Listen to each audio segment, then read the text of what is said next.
informed opinions, and distinct professionalism. That's why you love us. Adaba 88.9 FM, your go-to station. The time is 3 o'clock.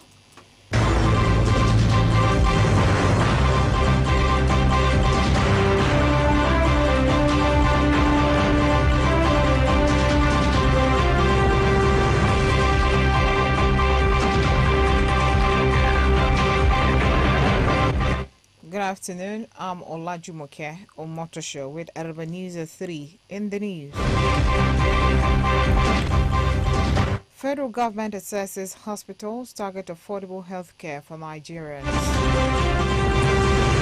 Lagos Assembly impeaches Mudashiru Obasa as Speaker. Nigerian Air Force probes alleged accidental bombing of civilians in Zamfara. This is the news. The Coordinating Minister of Health and Social Welfare, Professor Muhammad Pate, has said an independent assessment has been conducted to evaluate the quality of care in tertiary hospitals.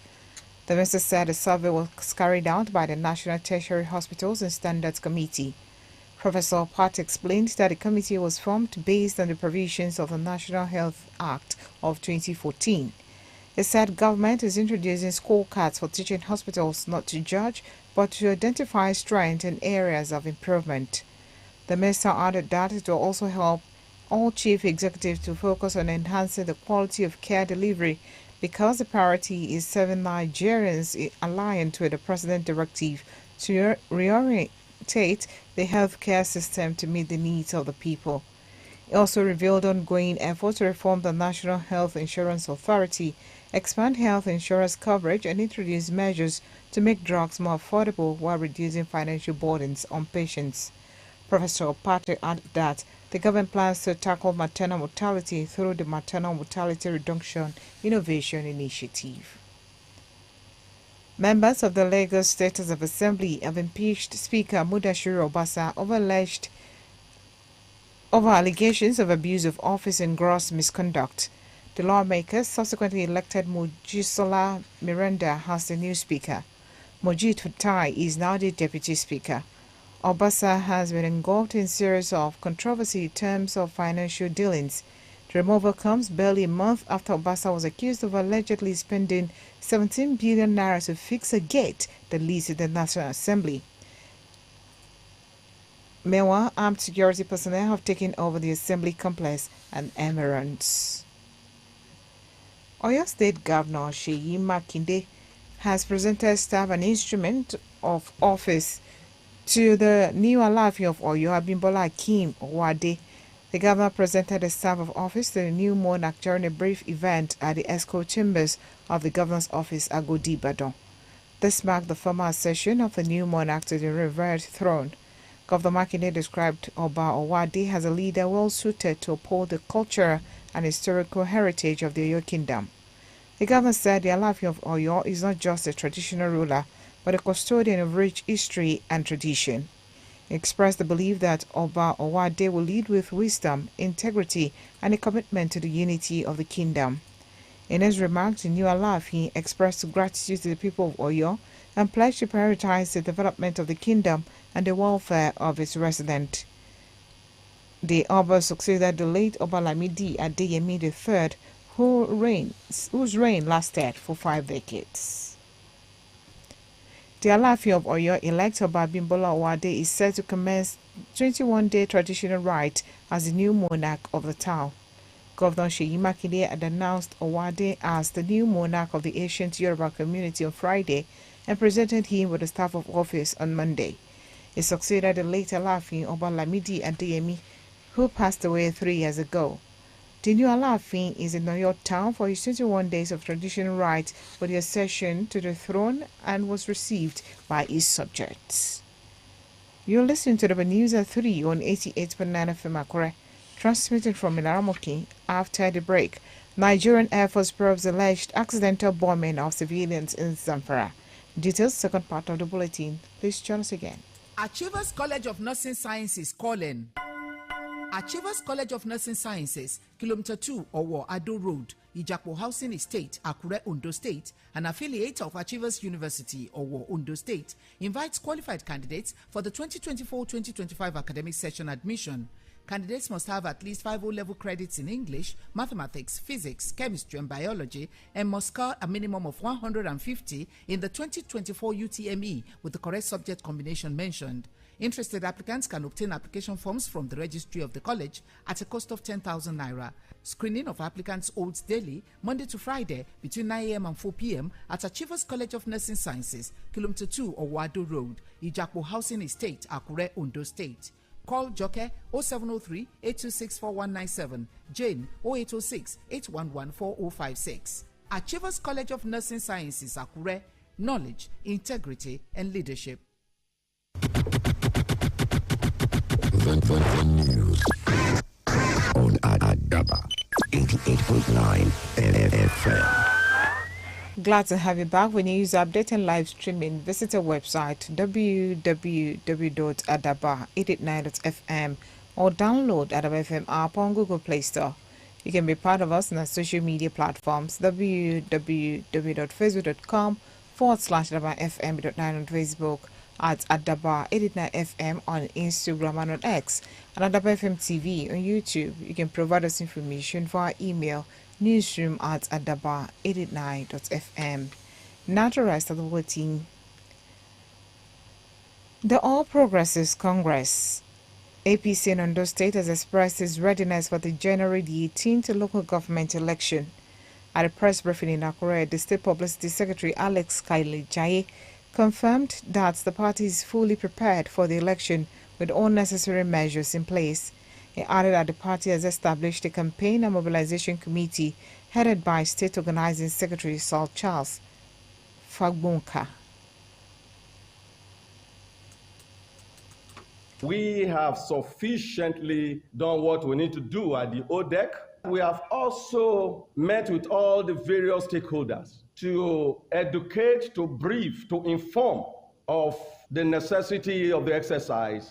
We have also put in place structures at the local government areas and wards. Don't forget that we are talking about local government election. Therefore, we decide to set up committees at the local and ward levels to handle mobilization, sensitization, and campaigns. Also, when you go into primary contests, there are bound to be aggrieved members. The state has therefore also considered it necessary expedient to put in place what we call reconciliation committee. This committee will listen to all the grievances, appeal to members that are aggrieved for whatever reason. This is to say that we are fully prepared. Kaile-Jaye emphasized the party's commitment to maintaining its winners standard in the election.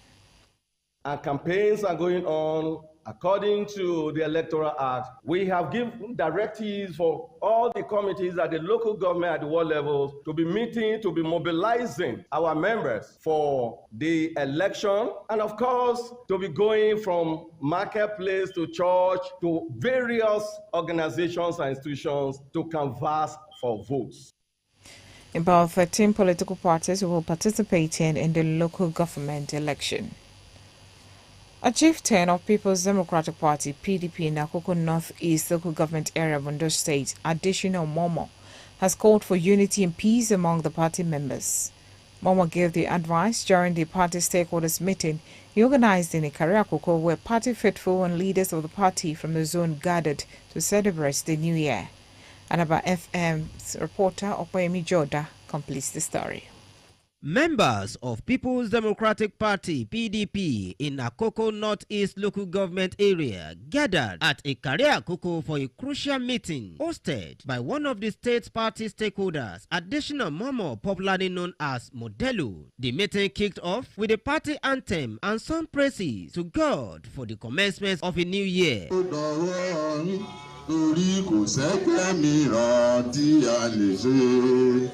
Àjò lè dàbí ilé nínú ẹ jẹ́ ká sowọ́pọ̀ ká fìmọ̀ ṣọ̀kan gbé kémi gbé.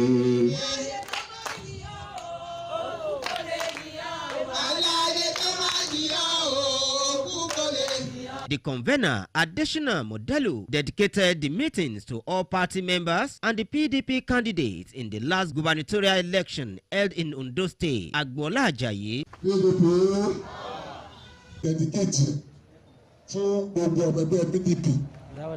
Aka Abawa Agbola Ajayi tí ó wù sùsùsù pé òun ò ní jẹ́ kí PDP parẹ́ l'Ondo State tó náwó tó lọ́ra tó gbé àbútí. Ó dẹ̀ wá dedicate ìpàdé náà fún gbogbo ọmọọgbẹ́ PDP tó wà l'Ondo State bẹ̀rẹ̀ ní Akojopo North East bẹ̀rẹ̀ ní gbogbo àwọn àtàjòkó síbí yìí pé akọ́wọ́ ti Ajayi. The party chairman in Akoko North East local government, Mr. Giwa Abdulsahid, urged all party members not to relent in their support for the party. A fi àsìkò yà fi dúpẹ́ lọ́wọ́ yín àwọn state chairman pẹ̀lú gbogbo esco ní state thank God woman leader náà wà bí ara wọn ní ká kí gbogbo yín pátápátá gbé ẹkú òbò àná candidate wa ọ̀nà ìbò Agbola Ajayi àwọn náà ní ká kí yín wọ́n ti lọ sórí social media àwọn kí gbogbo ọmọ ẹgbẹ́ wọ́n dẹ̀ fún wa lọ́kànbalẹ̀ pé party leaders Honorable Rashid Elegbeleye DG, women leader Umarudin Fasilat, Princess Bimpe Shahid, Chief Soya Orugbemi, Chief Adubiaro and Mrs. Tolani Isiaku also call for unity and peace among all party members with word of advice for the development of the party. Kí gbogbo ọmọ ẹgbẹ́ o, adẹ̀dúkọ́ lọ́wọ́ Prince Ọmọọba Shina Momo, AK Modelu. Ọ̀rọ̀ tí màá sọ ni pé ẹ fọkàn balẹ̀. The party faithfuls present at the meeting, however, expressed their joy and confidence in the People's Democratic Party, PDP. Okpeyemi Joda reporting for AdabaFM News. Troops of the Nigerian Army have apprehended no fewer than 15 persons over suspected oil theft and illegal oil bunkering activities in the Niger Delta. The spokesman, Nigerian Army 6th Division, Port Harcourt, Lieutenant Colonel Danjuma, said the operations were carried out in Akwa Ibom, Bayelsa, Delta, and Rivers States. Danjuma said the Army apprehended 15 persons, dismantled 32 artisanal refineries, and seized 14 boats during operations. He added that during the operations, the troops confiscated no fewer than 60,000 litres of various petroleum products. Danjuma explained that the operations were part of broader collaborative effort with other security agencies to combat oil theft in the Niger Delta region. Meanwhile, the Nigerian Air Forces commenced investigations into the alleged bombing of vigilantes while targeting bandits at Tukakara in Zurmi local government area of Zamfara State. Nigerian Air Force spokesman Air Vice Marshal Olushola Akimboyewa said investigation was to ascertain the veracity of the allegation. He added that the outcome of the allegation will be communicated to inform and reassure the public. Reports say airstrikes by the Nigerian Air Force jet on Saturday hit members of the Zamfara Community Protection Guard, local vigilantes, and residents, leaving at least 16 people dead. Akimboyewa, who explained that the mission in the northwest was to combat banditry and restore peace, said the Air Force will work closely with all relevant authorities to unravel the facts and take appropriate steps. He said the Air Force is committed to prevent, minimize, and mitigate any harm to citizens and civilians' infrastructure in the course of its operations. The Nigeria Football Federation, NFF, has unveiled the newly appointed Nigeria Super Eagles coach Eric Chile. The event held at the MKO Abiola Stadium in Abuja saw sport enthusiasts and practitioners gather to welcome the 47-year-old Franco-Malian citizen. Chile's appointment was confirmed last Tuesday by the NFF Executive Committee following recommendation from its Technical and Development Committee. The NFF President, Alhaji Ibrahim Gusso, expressed confidence in Eric's ability to lead the Super Eagles to new heights. He appealed to Nigerians to come together, support him, saying he has the qualities to achieve success with the Super Eagles. Gusso assured Nigerians that the Federation will provide the necessary backing to ensure Eric's success. To end the news at 3, Eric above the top stories.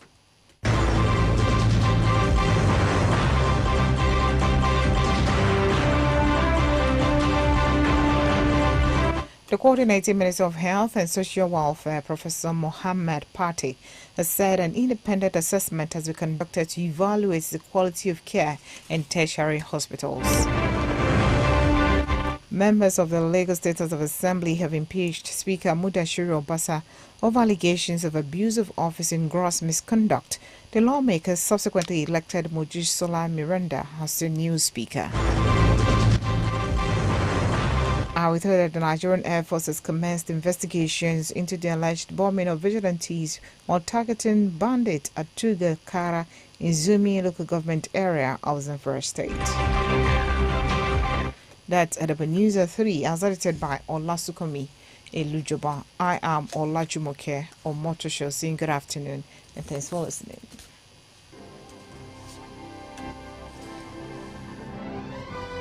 News is one thing. Accurate news is another. Timely, fresh, and factual is our kind of news at AdabaFM. That's why we're your most trusted news source.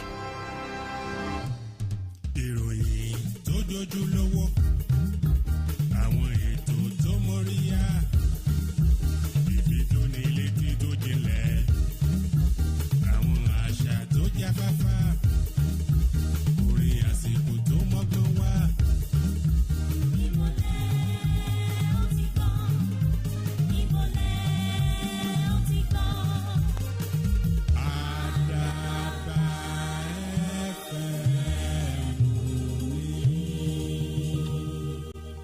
Adaba 88.9 FM. Àwọ̀lú sọ̀lú dẹ̀rọ̀ pẹ̀sẹ̀. Mo kí yín ẹ káàsán àsìkò iṣẹ́ látàárọ̀. Àkójọpọ̀ ròyìn rèé láti iléeṣẹ́ Àdàbà 88.9 FM Àkúrẹ́ ṣáájú ẹgbẹ́ àwọn kókó tó wà nínú ìròyìn ọ̀hún. Ìjọba àpapọ̀ ṣàyẹ̀wò ilé ìwòsàn wọ́n ń fojú sun ètò ìlera tí ó rọgbọ fáwọn èèyàn lẹ̀ yìí. Ilé aṣòfin ìpínlẹ̀ Èkó rọ Mudashiru Obasa lóyè gẹ́gẹ́ bí abẹnugan. Iléeṣẹ́ ológun ojú òfurufú tanná wádìí ṣíṣe ìkọlù àṣìṣe sáwọn aráàlú ní Zamfara. A ti sọ pé àní jẹ́kẹ́tì yóò di sí gbogbo bí nǹkan bá ṣe ń lọ nílẹ̀ yìí. Àsìkò ìdìbò síjọba ìbílẹ̀ mà ti tó o. A dúpẹ́ lọ́wọ́ àwọn adarí wa tó bọwọ́ lù ú. Wàyí o, gbogbo ẹ̀yin olùgbé níjọba ìbílẹ̀ Òdìgbò. Ó yá ẹgbẹ́ra ńlẹ̀. Kẹ̀jẹ́ lọ dìbò fún Ọ̀túnba Adégoróyè Táíwò àti Ọ̀nàrẹ́bù Kamil Afọláwíyọ gẹ́gẹ́ bí alága ìjọba ìbílẹ̀ wa àti gbákejì rẹ̀. Gbogbo lọ́balọ́ba àti ìjòyè pẹ̀lú àwọn àgbààgbà àtọ̀dọ́ ìlú. Ìlú mọ kapásítì Táíwò Adégoróyè. Ẹ wò ó. Ó pẹ́ tá a ti mọ àparí àti ẹ̀mí lọ́lọ́dẹ in and out of politics nípínlẹ̀ Ondo. A mọ àwọn ṣàgbẹ̀lójú yòyò àdẹ̀mọ́ àwọn tí ò ní fọ́kọ̀. Torí ojú inú lè jò ń lò. Ọmú tí ẹdìyẹ dẹ̀ ń fún ọmọ ìsàlẹ̀ ló wà. Òun ló fà á táwọn tá a bá ti kéde fún kì í fi fẹ́ẹ̀lì. Oh my God. Táíwò Adégoróyè ṣe bíríìjì ìsìjàmbá lọ́nà agbógunmi. Empowerment fáwọn ọ̀dọ́. Assistance fáwọn opó àti less privilege. Àtàwọn nǹkan pàtàkì míì tá a lè kà tán. Kò sí tribalism tàbí nepotism lọ́rọ̀ tiẹ̀. Gbogbo àwọn wọ́ọ̀dù.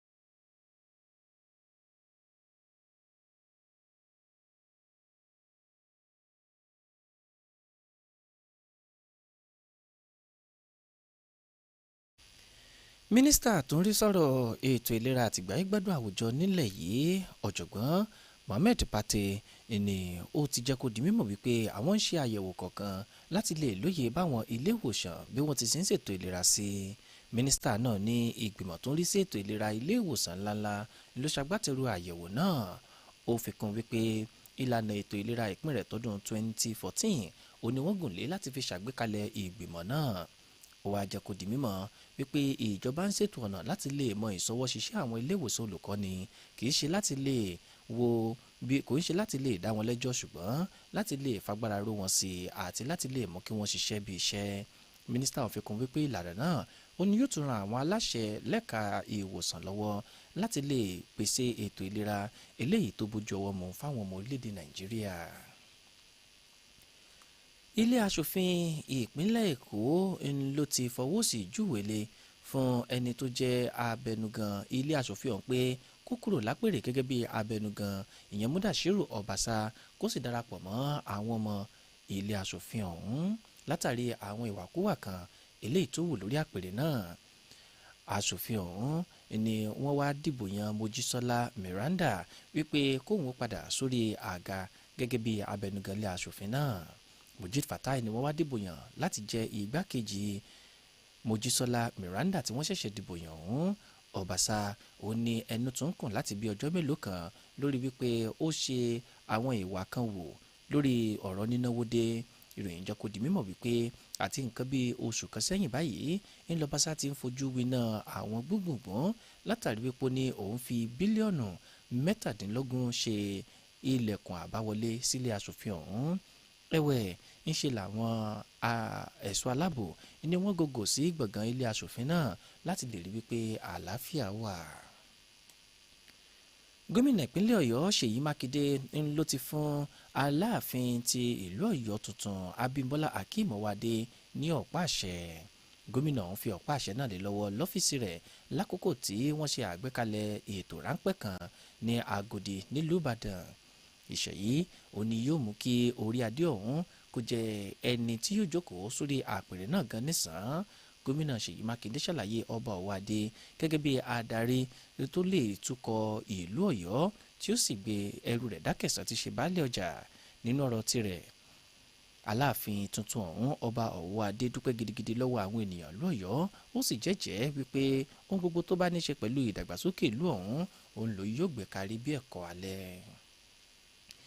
aláàfin ilẹ̀ ọ̀yọ́ tuntun eléyìí tí àwọn afọbajẹ́ṣẹ́ ìdìbò yàn ọba abímbọ́lá ọwádé ló ti ṣetán báyìí láti bẹ̀rẹ̀ ètò tí wọ́n máa ń ṣe forí adé ọlọ́jọ́ 21 kó tó di pé yóò bẹ̀rẹ̀ sí ní jókòó sórí àpèrè.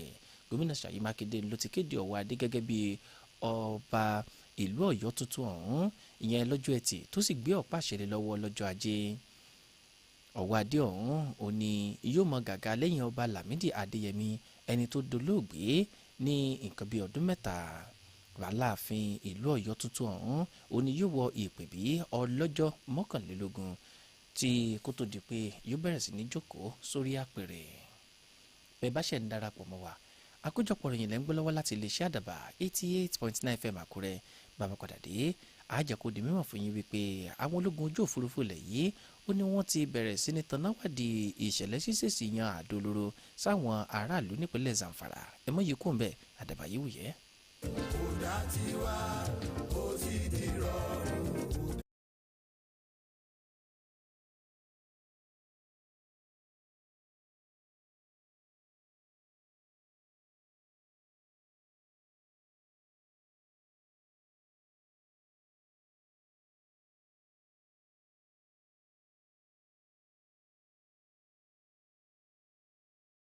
ohun tó kọjú sẹ́nìkan ẹ̀yìn ló kọ sẹ́lòmíì. to now meet an ex-girlfriend. no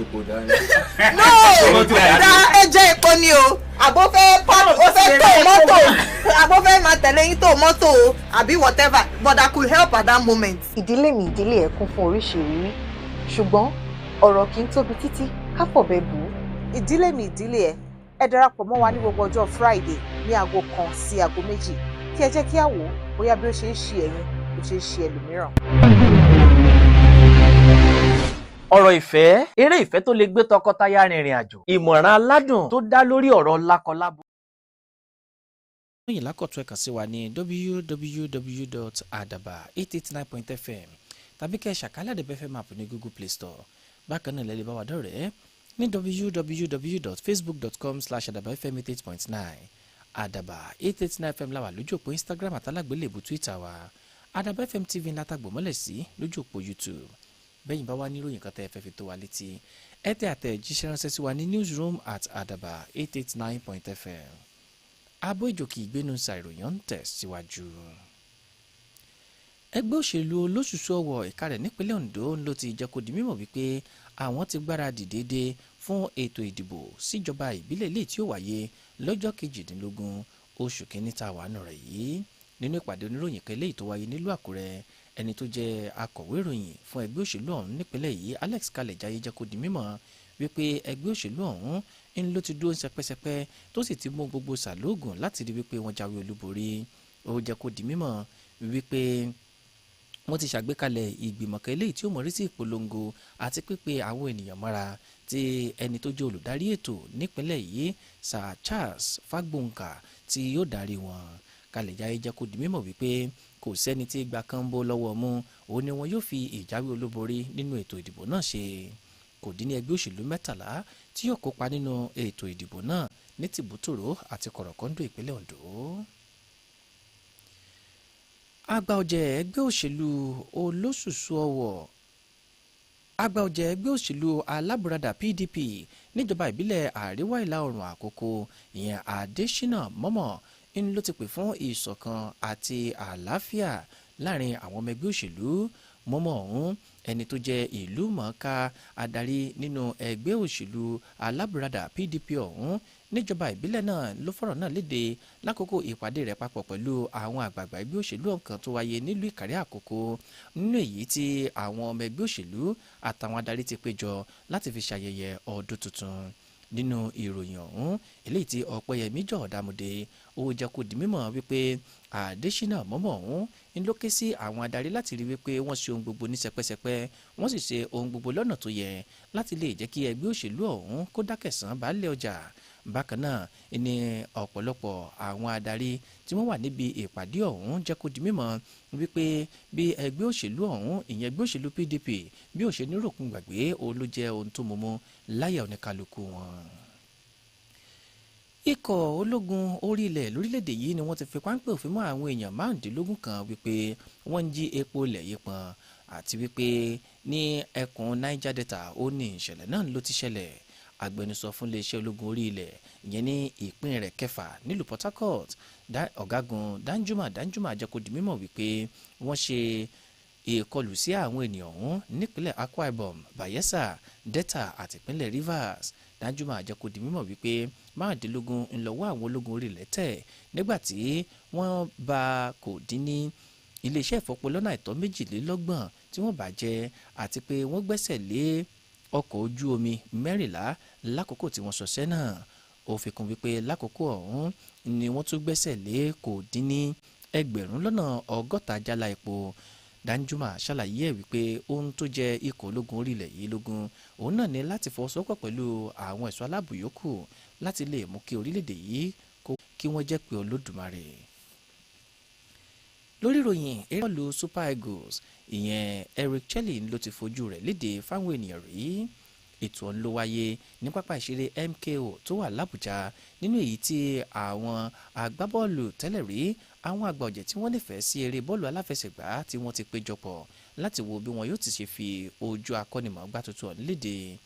Ìyànsípò Chelle ọ̀hún ni àjọ tó ń rí sí bọ́ọ̀lù aláfẹsẹ̀gbá ti buwọ́lù lọ́sẹ̀ tó kọjá lẹ́yìn tí ìgbìmọ̀ tó ń ṣiṣẹ́ lórí wíwá akọ́nimọ̀ọ́gbá tí wọ́n ti fojú rẹ̀ léde fún àjọ ọ̀hún.